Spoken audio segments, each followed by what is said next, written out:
do that. Yeah! Hey everybody, I'm Tom Vassell. How are y'all doing today? Board game breakfast. Yes, I know. I just realized I had the board game breakfast open from last week, so I'm opening up the correct one that I noticed at the last second. Why were you guys doing a back talk intro? Now, what do you mean, you guys? Yeah, I was trying to stop him. I said, no. And then I was like, no. No. We haven't even got to the snack part What's yet. going on, everybody? Good morning. My name is Z Garcia. Welcome. I'm Sam Healy. 2 weeks from today, Gen Con opens. 2 weeks from today. I could have gone the rest of the day without hearing that news. Whatever. We talked about it like 20 minutes ago. Well, I was pushing it out. I know. Don't be pushing things out. It's close, man. Well, but in the meantime, a gazillion games are being launched. Like every day now, boxes show up of hot new games and games that are going to be. It's a great time of year. The guys in the game group play games with me now. Right? You know, in February and March, everyone's like, oh, I got to go to a different table. Because they don't know what's going to be here. But now they're like, ooh, what do you got? Yes. It's all good. It is exciting times. Gen Con times makes for good games. Alrighty, but Or isn't. welcome to Board Game Breakfast, a variety show where we talk about the news, joined by a host of great contributors. But first, the news. The news.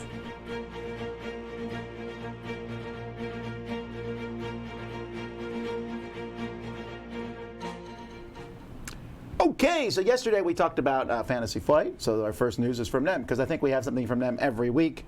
We have two pieces of news from them. The first one is in regards to X-Wing. Okay.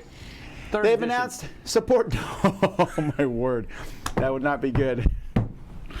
Although, if they don't lose the license for X-Wing, there will be a third edition. You think so? I guess. At some point. I guess it's the trap that miniatures games falls into. They find loopholes that people exploit, and they try to lock down those loopholes, and that needs another rule set. That's an interesting. We should do a back talk someday. Like, why is Warhammer up to its 8th edition? Shouldn't they have figured it out by one of the editions, or is it a money-making thing? Who knows? That's interesting. Anyway, the whole thing about the second edition is now they are announcing support for the big ships. So if you bought the Tatooine, not the Tatooine, the Tantive 4. Tantive 4. Tatooine's a planet. Yeah, man. shut up. You can now Or control the other a huge planet? ships. There's now a huge ship conversion kit. You can use that stuff with the second edition. You build your own ship out of it? What? No. I mean, it's like they now have the stuff to convert it to second edition. Oh. I don't know how many people play with these big ships. I remember when I got it, I was like, awesome, I pulled it out, we played a game of it, and I was like, that's cool, back shelf. Right, you know, it's something to put in the back. You can play games with them, but X-Wing is made for smaller ships. But hey, whatever, you can play with the big ships now, and you can play Epic. They have it set up so you can play like huge matches. Kind of a convention thing, really. Okay. All right. Now to Oink Games. They announced their 2 new games coming up, Mr. Face and Tricks and the Phantom. Tricks and the Phantom is a deduction trick-taking game with only 10 cards in the deck. Huh.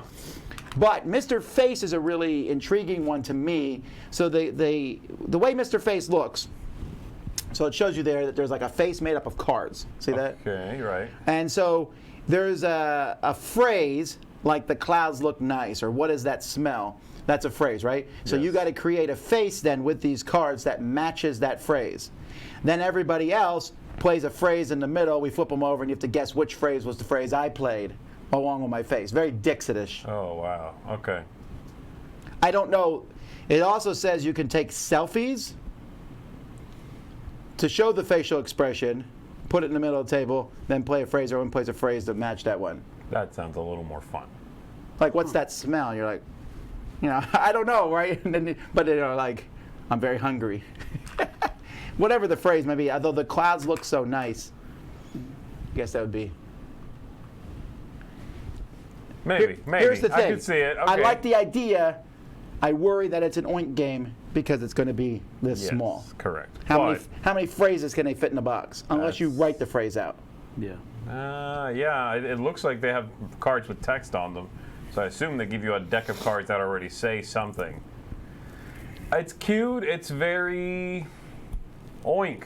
And by that I mean they find a neat concept and Oinkify it.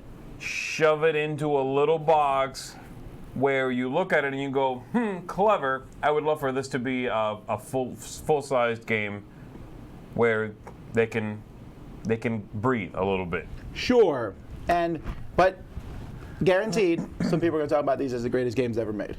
I'm excited about the other one, trick-taking deduction game, 10 cards. I'm assuming it's one of those figure out which card is missing games. They've done that before with tiles. I'm hoping this is not just a reworked game that they've put out in the past, because there is a game kind of similar to this. But still, that one I'm more excited about than the party game. I have a hard time getting these super tiny party games to the table. A Fake Artist worked really well. It did, but it was still really tiny and went away though, didn't it? I mean, No, people still play it today. I think there's like 2 Oink games that I still people playing. That one and the this Deep Sea Adventure one, or Deep Sea Adventure was probably the biggest hit. Yeah, I see people playing that all the time. That's what I'm saying. But no, Fake Artist gets played at party games. Last year, someone brought it out. There was someone in China who kept coming and be like, hey, you want to play Tomato Motto? And I was like, no. That one seemed really weird. All right. Geek Out. Geek Out. Yeah, I thought the same thing. Geek Out is a ultimate like trivia type game, and basically you say I can name 5 Disney princesses, and you're like I can name 10. I'm like, well, I can name 15 until one of us actually does. And then you start naming them in a time limit. And this one is with Disney stuff. So Disney geeks, eat your heart out.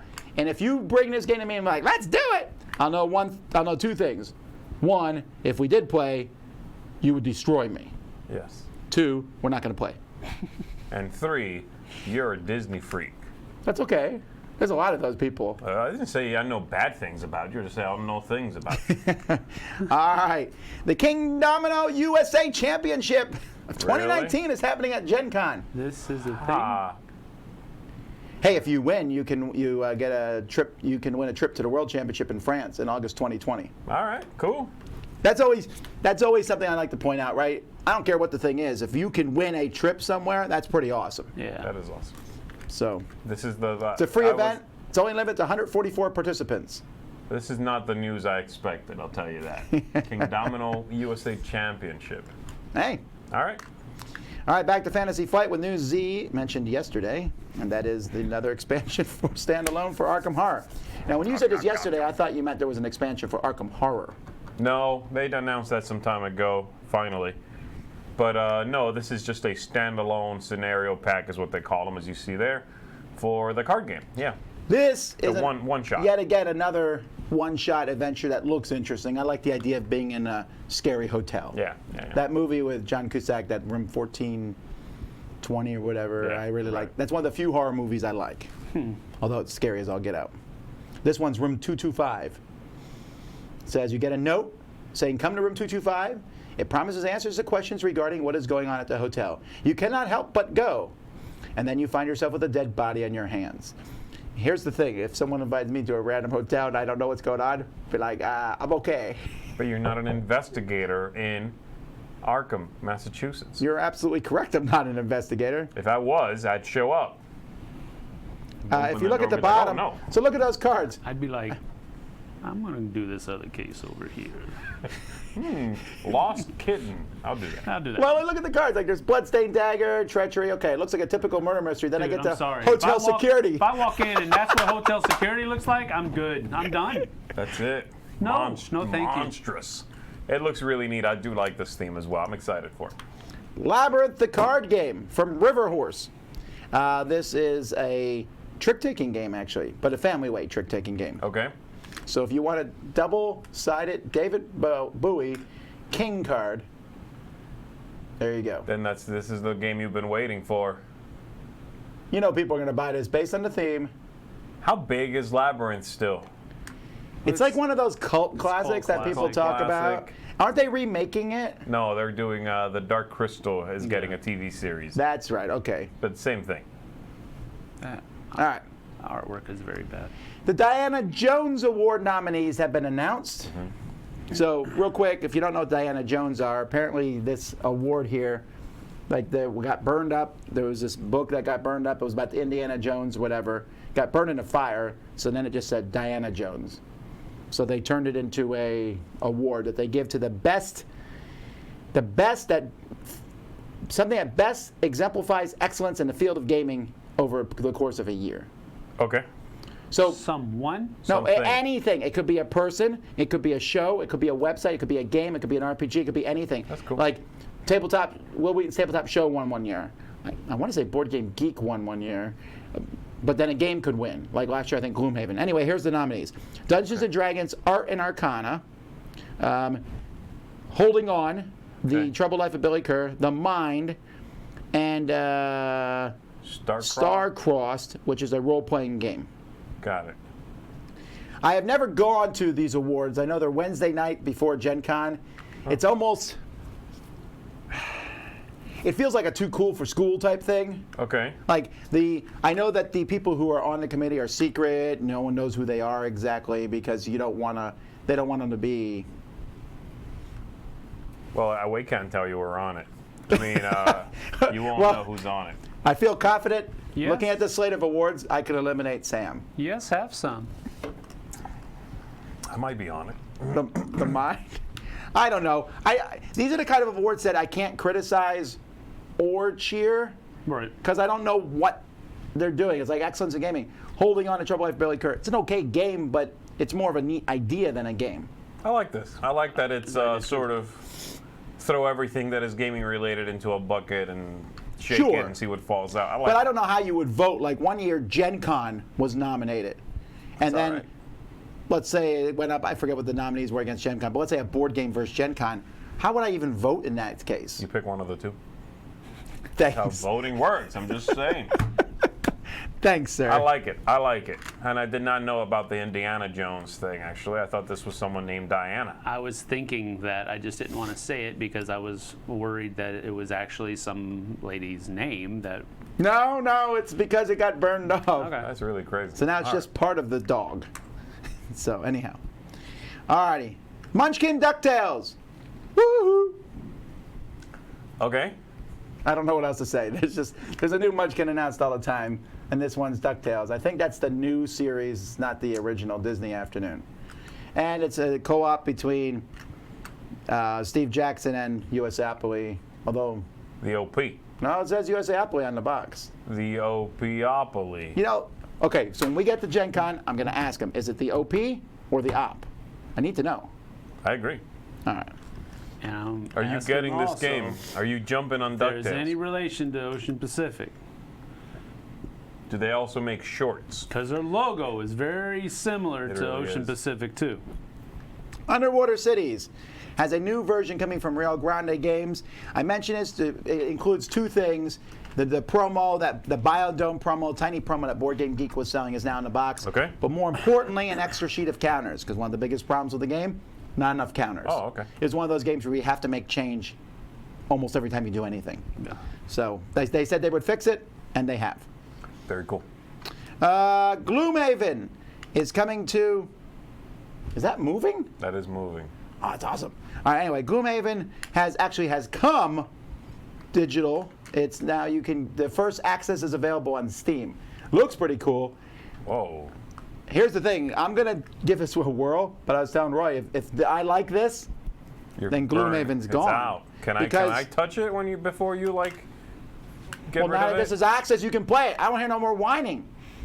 You can just play it. I don't like video games. That's not true. Shush. I want to touch Gloomhaven. The thing is, though, Glum Maven, I like it a lot, but the setup and teardown is so... right now at home, I have it in the box lid, and the box, I have them separated into both so that I don't have to take everything out, if that makes sense. So does your board have stickers on it and stuff at this point? Well, the main board does. The main board has I don't know how stickers. it works. Again, I played it one time. Me too. There's only two forms of stickers in the game. The main board itself, you put stickers on to show what locations you've gone to, Okay. or can go to, Okay. I guess.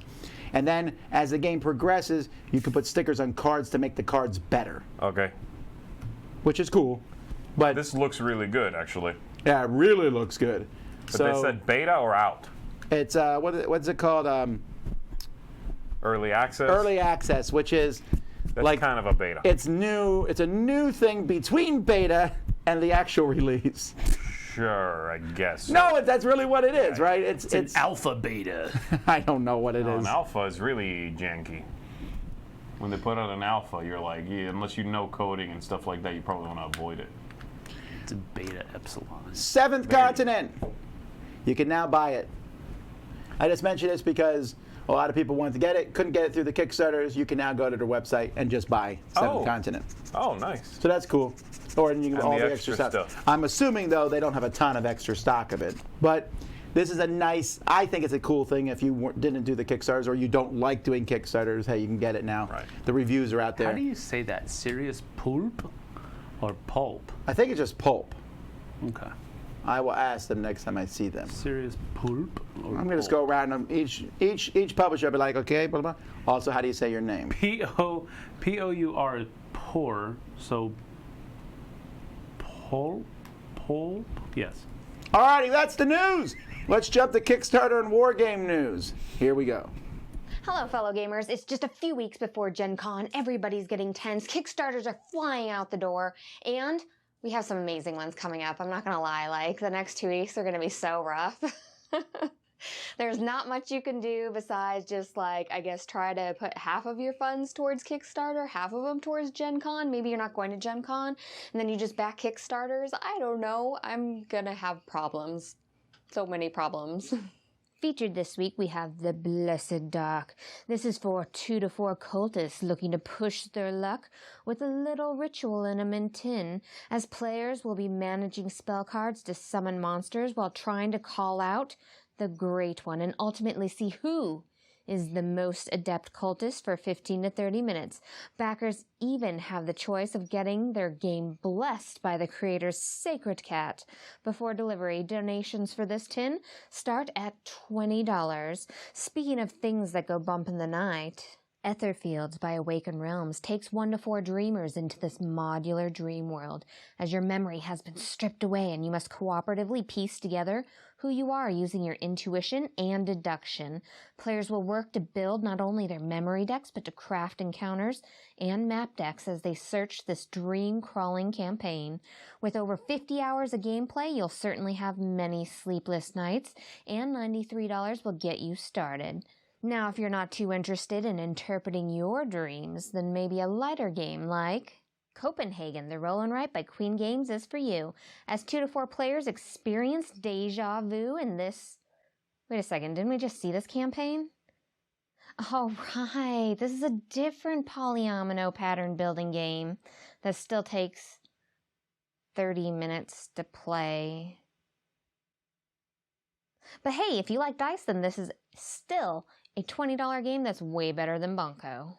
Lastly, we have Margraves of Valeria by Daily Magic Games, which calls upon 2 to 5 defenders of the realm to place knights slaying monsters, gaining influence, and collecting resources while trying to become the royal commander for 60 to 120 minutes in this Euro-style hand management game that costs $49. Thanks so much for joining me this week, guys. If you want to know more about any of the Kickstarters that you saw here today, then join me at gloryhound.com as we talk about all these Kickstarters in depth, if we would back them, if we wouldn't, what you guys think. You get to comment live. It's amazing. And me and 2 other people get to do that with you guys. So if you want to check that out, that's awesome. And other than that, I'll see you guys all next week. Okay, so today we're in another company, DVG. Dan Versen Games. Where to start? You want to fight in a German tank? Tiger Leader. DVG. You want to fight in an American tank? Sherman Leader. DVG. You want to fly in a Phantom jet in the Vietnam War? Phantom Leader. DVG. You want to fly with the Israeli Air Force? Israeli Air Force Leader. DVG. Who do you personally want to be today? Napoleon? Alexander the Great? Rommel? Nimitz? Field Commanders. DVG. You want to be in a submarine destroying British cargo? U-boat leader, DVG. You want to be an American destroying Nazi submarines? Gato leader, DVG. You know what I'm saying? Nee.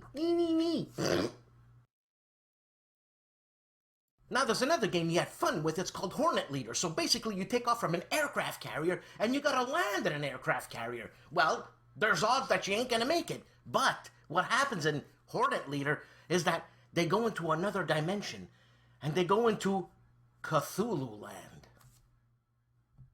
You want to play that 1950s movie, The War of the Worlds by H.G. Wells? Where do you want to play it? In England? France? USA East Coast? Japan? I haven't even named half of what they have, or else we'd be here all day. Me saying DVG. Nee. And I'm gonna freak you out here, because all the games I just mentioned, all of them, are solo games. The next DVG game is super large. This is a marimba, and that's a big instrument. You see top left? That's a dice, a regular die, a D6. It's massive. The World War II tactical combat card game. Those are the cards. Lots of cards. More cards. This is just the tank expansions. You want to have extra fortification? No problem, expansion for that. You want to land on the beaches? No problem, expansion for that. You want to give your guys medals? No problems. I know a lot of you people are interested into this. You know why? Because you can customize your soldiers, build them up, level up. What does that make you think of? RPG. This is like a World War II RPG. I'm freaked. They even have a zombie expansion. This is a very broad overview of what DVG offers. Next week, I'm going to get into a game or two. We're going to have fun. Thank you for watching. I'll see you next week.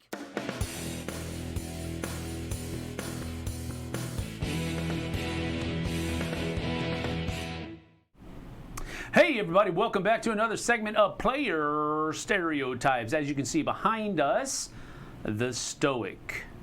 And it looks like everybody is just kind of playing it out right now. I have actually been chosen to be part of this group of What is going on? I have no idea. You guys are looking at me weird. Well, we're trying to back up the Stoic. Yeah, I know, the Stoic. So basically the Stoic is that person when you're playing a game, you've said this about me many times, where you're playing a game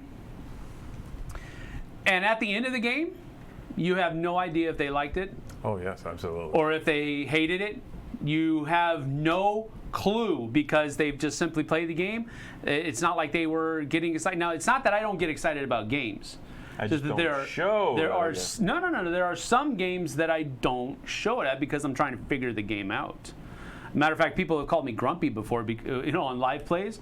Why is Sam in such a bad mood? I'm not in a bad mood. I'm just like concentrating, trying to do the best thing I could possibly do. Mm-hmm. What? Oh, sure. I was agreeing. What? No, you weren't. Are you saying you're the Stoic? I've been called the Stoic. Not by Tom Vassell. No, but by him I have been. There are sometimes I know if you like a game or don't like the game in the first 2 seconds. That is very true because I know.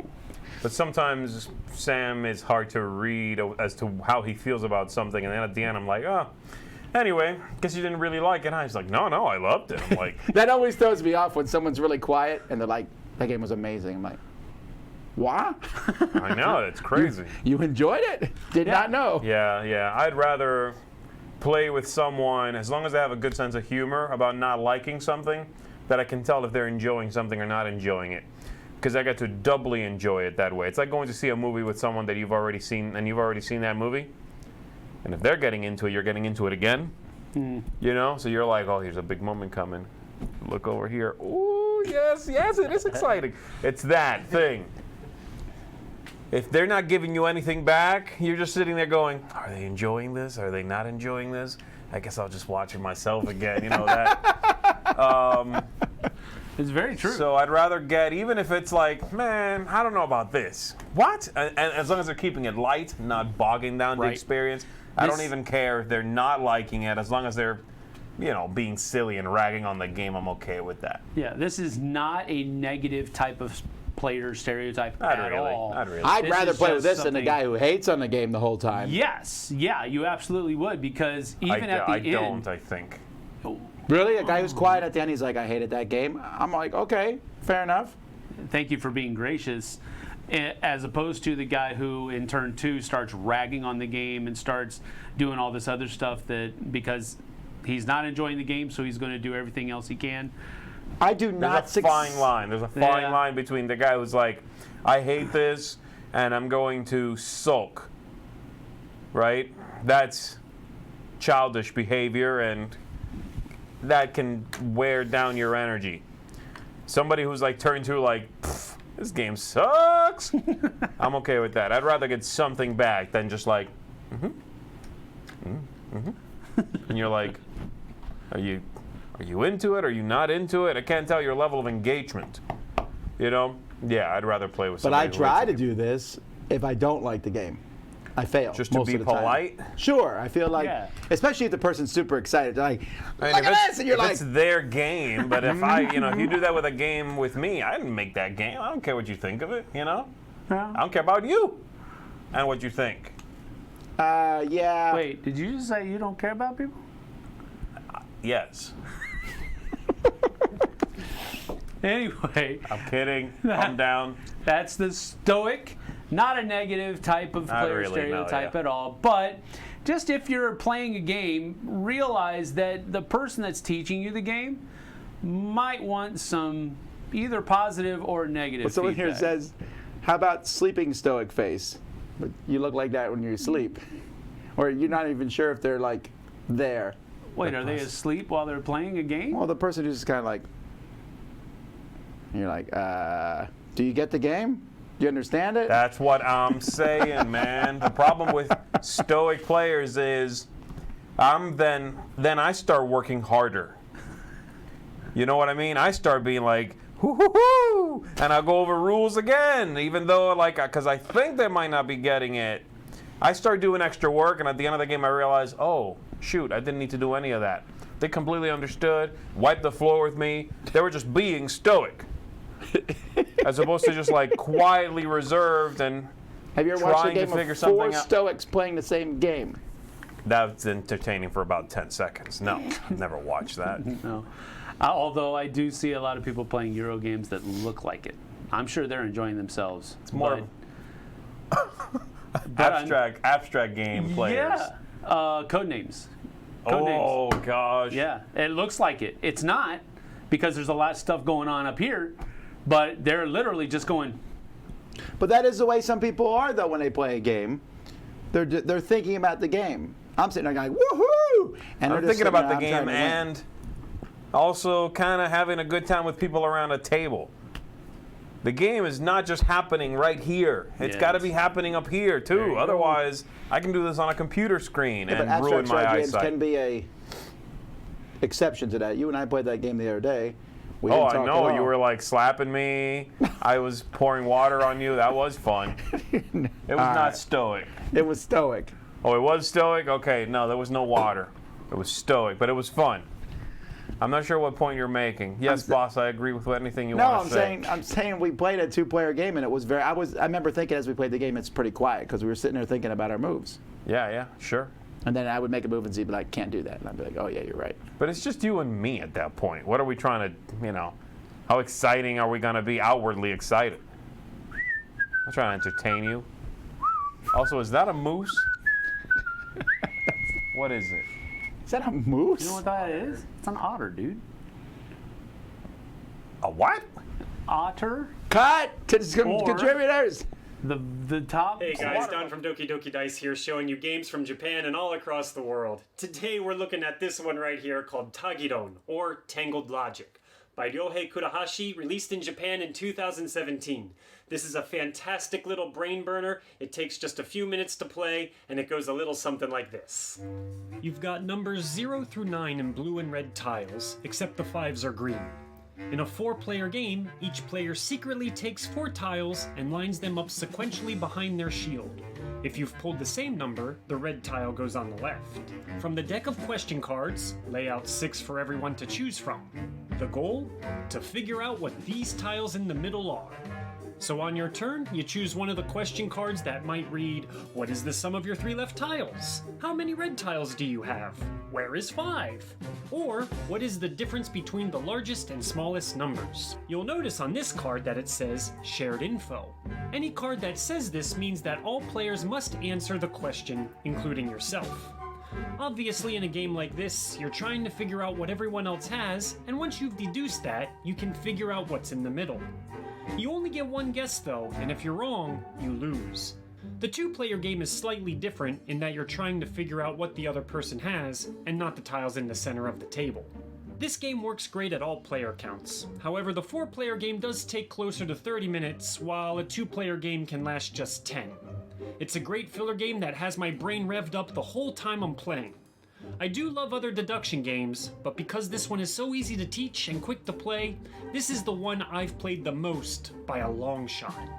If you need a quick deduction fix in your life, I think you'll really like this one. I'm Don from Doki Doki Dice, and it is 2:30 in the morning. Good night. What's up, Internet? My name is Michael Cook. This is Board Game Evangelism, and we're spreading the good news of face-to-face fun. Today we're going to take a look at Risk, and we're going to try and find out why someone may like or dislike Risk so we can decide what we should bring to the table to bring them into the hobby. Well, let's go ahead and say that the person you're trying to bring into the hobby does not like Risk. Why? Maybe it's because they don't like deterministic die rolls, because the dice just hate them, like they do me. Well, maybe you're going to want to find an area control type game that's got the same feel, but it doesn't have any dice in it. You're going to want to go with a game like Ethnos, something that's quick, simple, easy to pick up, easy to play, no dice. Now, another game that doesn't have very much dice, but now you're going to talk about a much shorter play length for those who think that Risk takes too long, is going to be Small World. It's got only one die that's only used at most once per round. No dice. It's much more predictable. I really like the different races and the traits and different things like that can give the game a different feel every time you play. Maybe what they don't like is that they don't like conflict. They don't like something that's going to be confrontational. All right, well, let's try and think of a cooperative game that has a similar feel to it. A game like Tiny Epic Zombies or Flashpoint Fire Rescue is going to have some of that you trying to keep an area clear, controlling that area. Give you a little bit of that vibe. Let's go ahead and say that they do like Risk. Okay, well, why do they like it? Is it because they like Conquest? Maybe you're going to want to go with a game like Bunny Kingdom or Inish to give them a little bit of a more open feel of what is out there for area control. Maybe they just like strategy. Okay, well, maybe they might be ready to jump into the deep end with a game like Blood Rage or even Axis and Allies. But ultimately, you have to know why they like or dislike a given game so that you can let that inform what you're going to bring to the table. Thank you so much for watching. You can find me at all the different media outlets at Macronova Games, and enjoy the rest of your breakfast.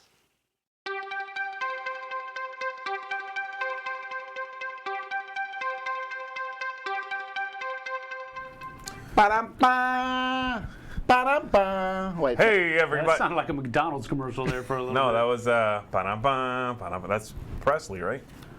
I don't know what I'm doing. I need to do Family Feud music. Yeah. Anyway, welcome back to 10 for 10, everybody. Today we're going to be playing the same game style we did last week. I like that one. I'll Sam's be making error in drafting gave me the game. That's true. What was that? Like Blood Rage. His error in drafting gave me the game. That's correct, yes. I'm going to be making a pyramid of 10 things, and you guys are going to go back and forth drafting these. When you take a card that is fully revealed, you can either keep it or give it to your opponent. You will each have 5 cards. You're going to get the scores on the cards once they're revealed. Before you do that, you're going to line up all 5 and try to get them from the highest to the lowest. What are we ranking? These 10 games are the top 10 games on Board Game Geek. We know that. You guys probably know where they go even. But what you might not know is how many voters each one has. Ooh. So you are going to... I do not know this information. This is the number of people who have rated the game, the number of voters. You're going to be based on that.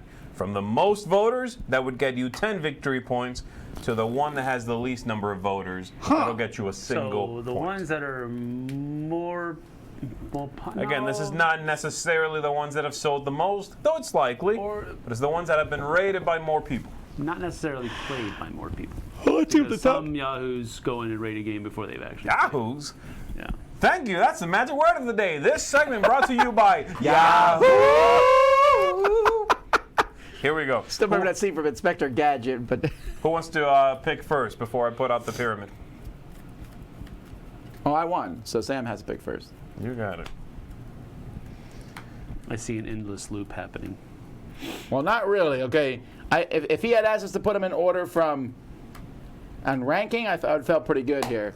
Again, these are the top 10 games on Board Game Geek as of last night. For these games, I feel pretty confident I know which one is 10, but I don't know the rest. All right.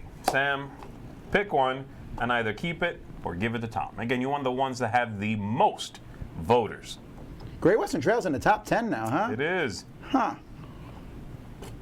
This does show that Board Game Geek is more diverse, seeing TI4 and Star Wars. Don't flip it. There you go. You're keeping You're it? keeping it? You don't want to give it to me? Don't show it. Careful. Wow. Sam I'll took, keep it. Sam took He's my keeping move. it. Go ahead. Oh. So your choices are Great Western I'm Trail, gonna take Gaia Project, and Twilight. TI4 and keep it. Okay. I opened up Pandemic Legacy Season 1 for you. Man, I have no idea on these.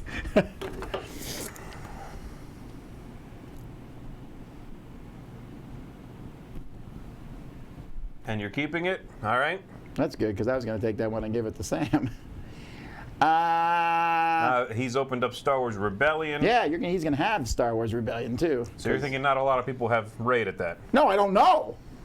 I don't know this at all. Well, you can probably try to take a semi-educated guess. Well, I'm going to. That's what why you're I'm doing. saying that particular one, I don't know, so I gave it to Sam. You're thinking that's one of the lower Oh, ones. you're right. That's right. I'm also supposed to be giving him lower ones. Good point. Do you want to take it back? What are you doing? Shoot, what you talking? I already took my move. Shoot. Okay, shoo, that's right. All right, he opened up Through the Ages. Again, if you give him Through the Ages, the rest are yours. That's how this works. Actually, I'm going to give him Great Western Trail. And the rest and then are the yours. rest are mine. Fine. Now, before we reveal these fellas, I want you to sort them from the one you think has the most voters, most people rated it, to least. We will reveal them, and if the numbers consistently drop, you get a bonus 5 points. All right, this is my. Where's the. Here, no. I'll move them out like this. This So is you're my saying order, Scythe got the most, and then Terraforming Mars, then Glum Maven, Through the Ages, and the one with the least is TI4. All right. I think you could market this game, actually. I really like this game. R&R, Z. If anyone steals this idea, we know it was here first. Got it. All right. Then Sam is saying Twilight Struggle with the most. Yes. Great Western Trail, Gaia Project, Pandemic Legacy Season 1, Yeah. and then Star Wars Rebellion. All right. Who wants to reveal their line first? See, here's the thing. I think Twilight Struggle is number 10. You're saying it's the one that has the fewest raters. Yes, because I think it's a very esoteric game. Not everyone likes it. I know it's very highly rated. I think it has the fewest. Well, it is a game for only 2 players, right? So there is that. It's likely fewer people have played it. I'm wondering. Because you can spread it out to fewer people at the same time. I think this one. All right, well, let's I don't take know. a look Let's at it, reveal the Sam. first Go two. ahead. So you want the highest number, ideally, first. All right, yeah, Twilight Struggle. Okay, good 8. so far. And Tom's starting off strong with the 10 as being the absolute first one. That's All good. right, good. All right, Sam dropped down to a 5, and Tom is doing very well from 10 to 9. Sam just hit the 2, and Tom's at the 6. So we know Sam will fail. Okay, Tom, you're good so far. That has to be the 1. And it is the 1! What? Okay, that was Tom, sheer guessing you on got my that part. completely right. Well, I picked TI4 because it's the newest game on the list. It is, you're right. And so, Tom, you're adding these up and adding 5 points. And Sam, that is I'm your losing. score. Thank you. You came in this morning saying you were going to whoop me. You And did. walked through the I didn't door. say that publicly. Oh, we're repeating it. 34. 26. All right. So again, Scythe was first and Terraforming Mars. I felt pretty confident that I thought Terraforming Mars might have more than Scythe. But I would not have picked Twilight. If you had thrown this to me, I would have lost the whole thing, I think, because I would have put Twilight Struggle at the bottom. Right at the bottom. It's also got the It's benefit been of out being for a while, around for a too. while. Yeah, That's there is exactly- that. Exactly. I also I think don't know, it Twilight would've- Struggle is a self-fulfilling Would have thing. given you 8 points, but you would have lost the 5. Sure. But then I would have had one of these less, too. I took the leftover stuff. Yeah. I was surprised you didn't take Twilight Imperium yourself. have faith. You took it and then didn't give it to me. Well, that's because I thought You definitely should have taken it and given it to him. I should have. Yeah. But at the time, I was thinking, oh, I'm pretty sure that's a low one, so I'll take it, so I know where to put it in order. That's valid, actually. I got caught up in the order thing. That's not a bad move necessarily. If you can pinpoint your ends, you might draft one. When you publish this, you might want to make the order more valuable. Then Like 5 points? Well, I picked the median number. That's why I picked 5. 10 and 1. I just picked a bonuses in the middle. This is a 2-player party game, man. A 2-player party game. Yeah, I know. That's insane. That's All right. awesome. That's it. We're gonna publish Congratulations this. once again, Tom. You're furthering his thing of playing prototypes, and you're doing it live. Anybody who wants to have a prototype played by Tom Vassell. All right. I've been tricked. Let's go on. Floodgates have been opened. Let's check out some more contributors. Here we go.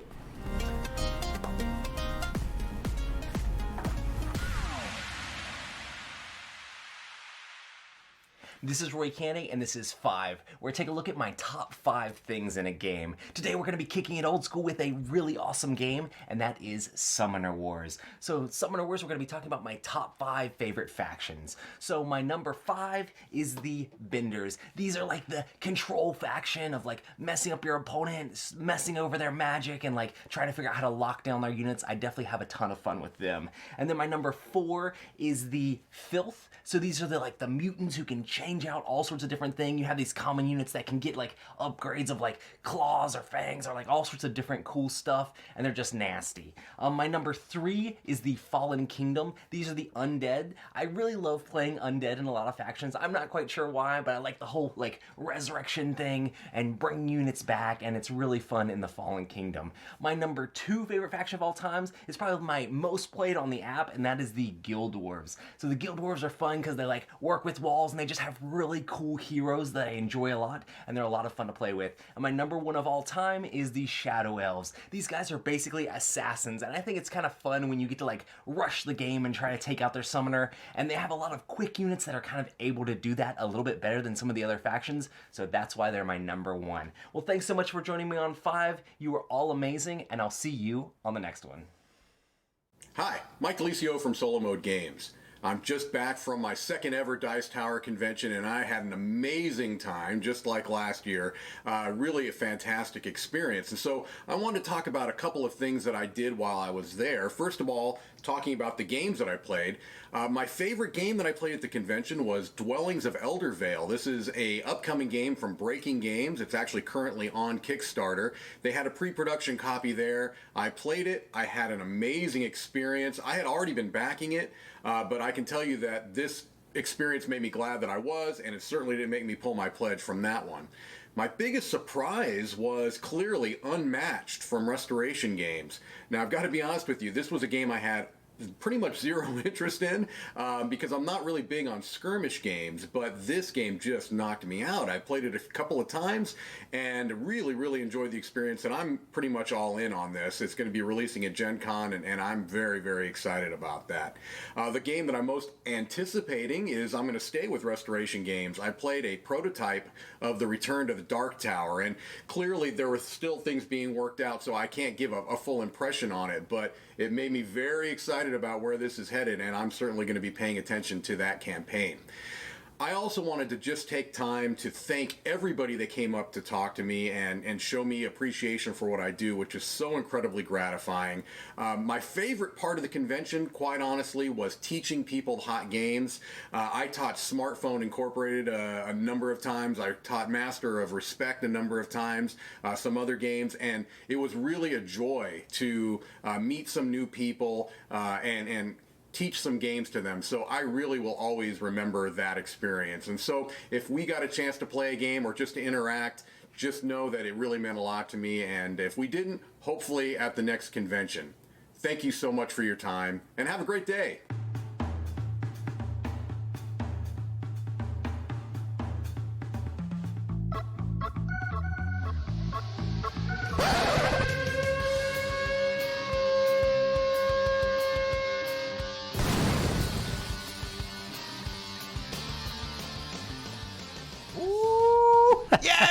I've been bamboozled. All right.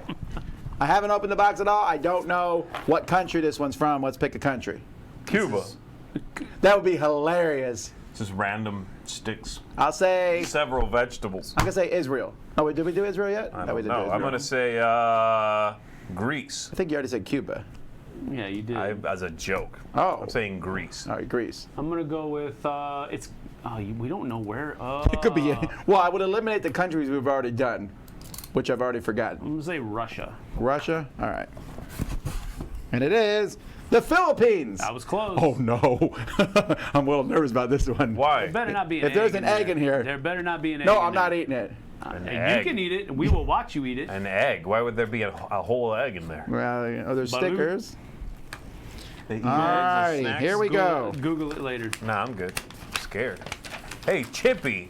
Chippy. Who's the best friend in They're the barbecue neighborhood? corn chips. Chippy. We got Sponge Crunch. Those don't go together. Sponge Crunch. What do we got? Soy Bawang Cornick. All right. Cloud9 Classic. Skyflakes Crackers. Skyflakes.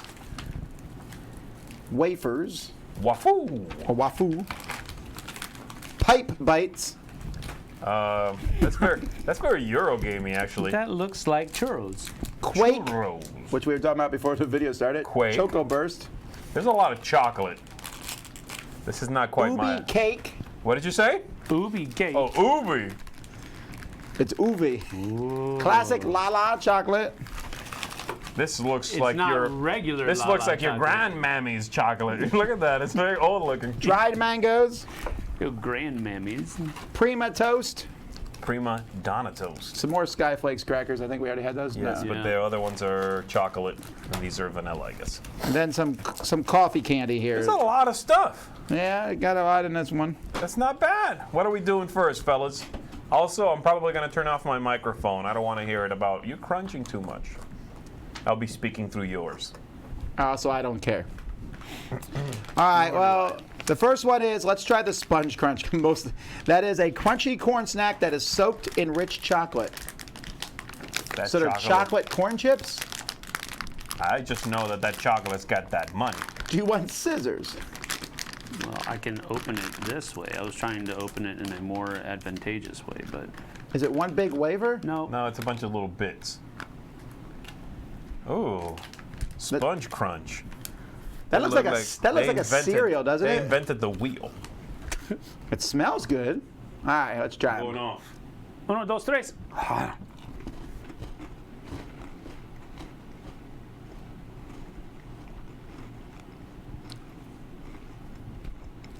That's good. It's okay. It's basically tastes like what I would assume this would taste like. Wafers. Yeah.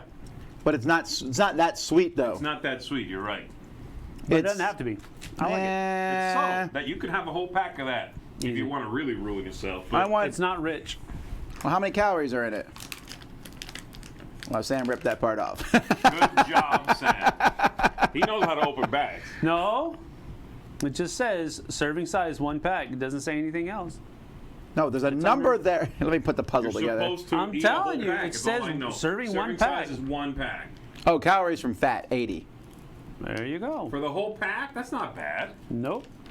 I hope. But that's calories let me from put it fat. together. What about calories? I'm telling you, amount the per calories aren't on. No, serving size is. Oh, serving size is 1 pack. That's what it said. Those are good for you.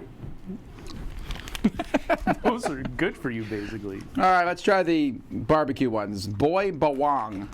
Oh wait. Oh no, sorry, that's not. That's not barbecue. That's crispy, crunchy corn nuts that are doused in either likan manok or adobo flavors. Well, do we get to know? It's either doused in lychee or kerosene. That looks like that looks like puffs, corn puffs. That's enough. All Wait, right. okay, I'm good. Okay, here we go. You ready, Sam? What are these? I just read them. Corn nuts. Go for it, fellas. Yeah, I don't like them. These are corn nuts. They're crunchy and delectable. I'd eat them if there was nothing else. No, these are Those good. are Man. good. Those are good. These are really good. 4 out of 5. Definitely. All right, the next on the list is ube cake. A light and fluffy sponge cake packed with delicious ube flavor. Is that like grape?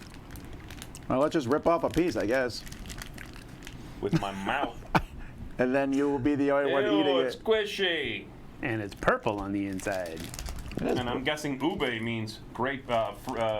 Grape. You're about to say grapefruit. Yeah, it was. Well, it's not my fault English likes to do that. It's a grape. It's a fruit. It's not grapefruit. That's a different fruit. Really, English?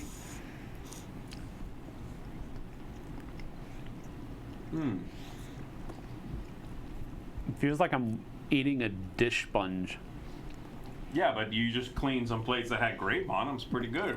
I don't taste Grape? any. Do you I taste don't grape? grape. I don't taste hardly anything at all. Yeah, like there was like no flavor. Man, give me that sponge. It's right here, dude. Let me get another piece. I'll find go out for what's in it. this. If it's the last Oh. thing I eat. I don't like the aftertaste either. I didn't dislike it, but I didn't like it either. All right, now we're at Skyflakes, light crispy crackers with a rich cream It's filling. nothing. 1.5 out of 5. Wait for the aftertaste to hit you. So these are crackers that have a cream filling of Oh, that's chocolate just- oh, or really? sweet milk. don't like it. I didn't dislike it, but it didn't. Okay, so what's the difference here? Chocolate and vanilla? Sweet milk. Sweet milk. Sweet milk. Hook it up with that sweet milk. Well, I guess you got it. There. There's the sweet milk one. Hook it up with that sweet milk. Oh, you're covering your microphone now too, huh? See? The people are already making comments. What? Do you all appreciate that I turned mine off? Please comment yes If or we no. all turned them off, no one would hear us. Self-aggrandizing much? That'll just be like, All right. This I like. But you're eating the chocolate one. Maybe the chocolate one's not as good. No. I hate to say it, but I think sweet milk tastes like butter. I agree with that. But I like butter and crackers. Yeah, but I can do that at home. Get some Keebler, get some butter, man. Sure, but I can't you're- believe it's not Keebler. If you're on the road, you want to have some butter. You're not going to bring a pack of butter with you and some crackers. I can't believe it's not sweet milk. That is literally like crackers, With butter. but that one's crackers with chocolate in the middle. Okay, of it, okay, and it's okay. not even good. No, you're right. That one's not good. The butter one's better. I'll find out. Folks. Sweet milk, sorry. Here I go. Butter. Yeah, but that one tastes better. The chocolate one does not taste Nope. good. Chocolate one's bad. Because the chocolate is not milk chocolate, I think. No, it tastes almost like that spread. What's that called? That Nutella? No, it's not Nutella either. Nutella's sweet. Very This tastes like non-sweet chocolate on crackers. I like the other one. Baking chocolate. Do you like the one that's not chocolate? It's better. This gets a 3 out of this one, the sweet milk, aka butter. Meanwhile, It's a 3 out of James 5. says, any chance will you be playing with us plebes at Gen Con? First of all, I don't consider people plebes. If you catch us, it's possible. There's just very few games played at Gen Con, period. What's next, Tom? Next is the Oshi Wafu, a crispy rolled wafer stick filled with a creamy chocolate filling. Well, I think they're the same thing. Oh, it broke. Man, that is... Is it broke in 3 parts? No, 2 parts. Give me the small one. The busted one. That's fine. This, maybe chocolate in the Philippines just isn't that sweet. Circle of life. Take that one. Oh, very light, like really light. Well, I kind of got that. All right, that wasn't bad. But I don't know that I would pay for it because I think even if I ate the whole stick, I'd go, did I eat anything? I'm still hungry. Why would they package this on its own? Good night. Next is Jack and Jill Cloud 9. Oh, it's called Jack and Jill? This is a classic Philippines chocolate bar with delicious caramel, crunchy peanuts, and soft nougat wrapped in rich chocolate. I'm not going to try this one because I don't like chocolate mixed with peanuts. Not everyone likes chocolate covered peanuts. Man, Snickers is the best I don't like Snickers. candy bar in Babe the Ruth? world. First of all, that's not You true. like Baby Ruth? It is. No, not really. I like Milky Way. Doesn't that got peanuts in it? Milky Way? No. Oh, I'm sorry, Sam. I'm not an expert on candy bars. Milky Way? No. Get out some more. Let's open that. Come on, Oh, man. welcome, It's Jonathan. gooey. It won't McAnulty. break. McAnulty, Gooey, sorry. gooey. Welcome. Oh, you touched that part. Any update on the I have smartphone not. Kickstarter? I don't know, actually. Last I heard, they were Gooey, gooey. they're waiting on some exactly videos what's to be made happening. on how to play it. My video's done. It's ready to Hey, go. they should shoot the promo I thought I was video going to watch here. this week. Shoot the promo video right here. That's right, baby. Stock talk. Da-da-da. I'm assuming it says like a That normal. was awesome. I saw that. It's like a normal candy bar, right? Get in on this.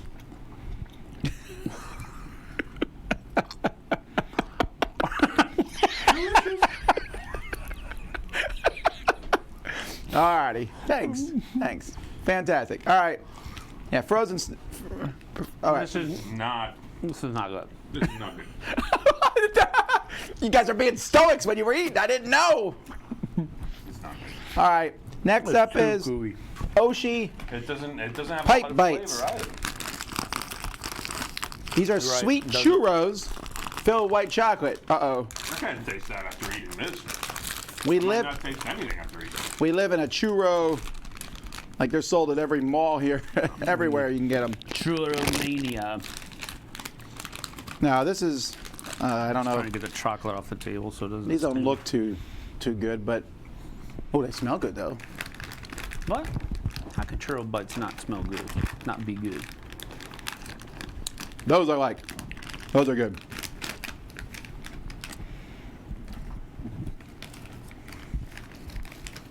I got gypped. Mine's empty. Well, here. Can't look at the table. When we're done, we're gonna vacuum it. We'll clean it up. It's. I put the Roomba. on here, and he bounces around the table and cleans it up. Really? It works really well. You didn't like those? Man, they're pipe bites. They got the sweet milk stuff in there. It says white chocolate? Nah. No, Well, this okay, also now I said- got it. This said sweet milk, and that was butter, so, you know. No, but it tastes a little bit like the All sweet right. Well, milk. meanwhile, these have a Quake. Have some of the Quake bar. When you eat it, someone shoots at you. That one. That kind of looks like a thick Newton's that's already been had. Or has been sitting out on the table for a few months. And it tastes more like a Twinkie-ish type thing. A chocolate Twinkie. Yeah, a little. It's a decadent. That's what the decadent chocolate cake that bursts with chocolate filling. Pipe bites are okay. All right, now pass me something I know that I'm going to give a 5 out of 5 to. This way. This way. All Pipe right. bites are We're pretty supposed to be good. doing this together. I told you the pipe bites were good. I like the pipe bites. Yeah, it's all right. Man, how can you be a pipe bite hater? I'm not. That's a pipe hater. Okay. It's a pipe by hater. We shorten it. So you can drink Quake while eating Quake. Oh, that's true. You mean quick? Oh. Quake and Quake. That's too heavy to be a Twinkie. Esque. Twinkies are very light. Well, there's a spongy. zombie That's apocalypse. More like a cake. This is my least favorite thing so far. by Yeah, far. that's not good. Really? I don't like chocolate, like pound cake like that very much, so. All right. A natural twist on the sweet flavors of the Philippines in their indigenous dried mangoes. I feel like I They might have have. actual dried. That makes it sound like the dried mango grows on a tree. Well, it falls off the tree and then Indigenous it dried mango. and then it dries. Hey, look, a dry mango. Got a bottle of water. I feel like I may have actually had these before. Well, these are everywhere. These things are actually not that uncommon.